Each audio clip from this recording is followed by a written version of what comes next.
Before I cover what the internet is, let's define what a computer network is. A network is a group of connected computers that are able to send data to each other.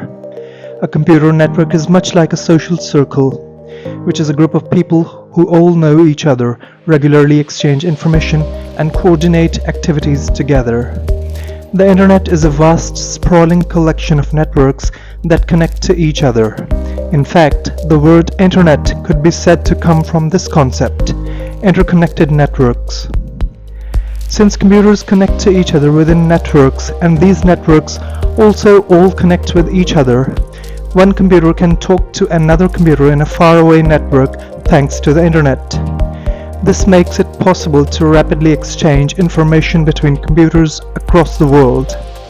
Computers connect to each other and to the internet via wires, cables, radio waves, and other types of networking infrastructure. All data sent over the internet is translated into pulses of light or electricity, also called bits, and then interpreted by the receiving computer.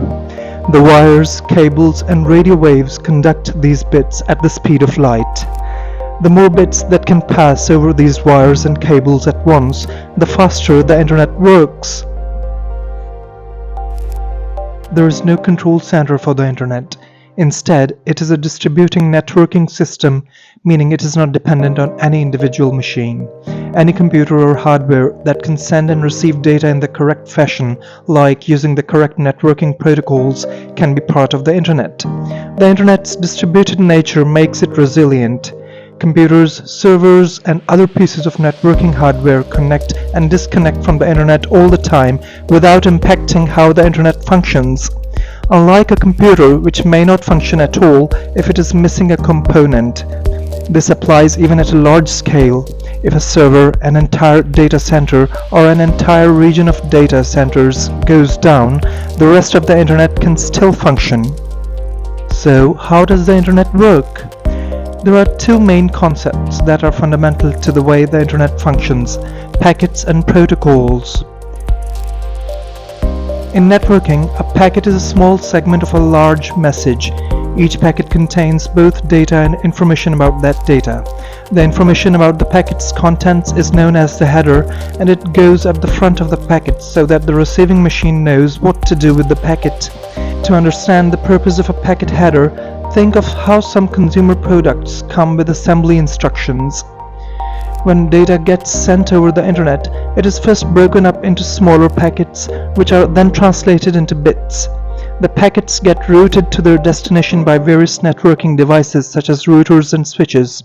When the packets arrive at their destination, the receiving device reassembles the packets in order and can then use or display the data.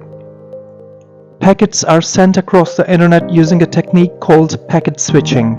Intermediary routers and switches are able to process packets independently from each other without accounting for their source or destination. This is by design so that no single connection dominates the network. If data was sent between computers all at once with no packet switching, a connection between two computers could occupy multiple cables, routers, and switches for minutes at a time. Essentially, only two people would be able to use the internet at a time, instead of an almost unlimited number of people, as is the case in reality. Connecting two computers, both of which may use different hardware and run different software, is one of the main challenges that the creators of the internet had to solve.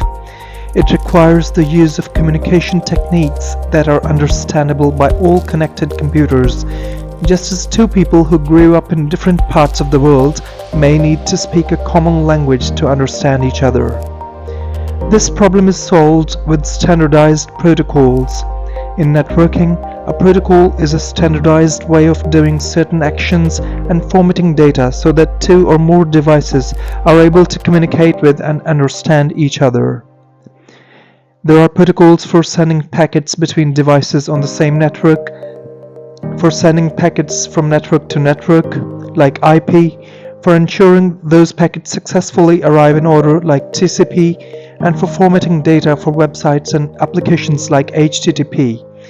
In addition to these foundational protocols, there are also protocols for routing, testing, and encryption, and there are alternatives to the protocols listed above for different types of content.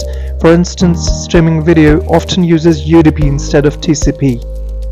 Because all internet-connected computers and other devices can interpret and understand these protocols, the internet works no matter who or what connects to it.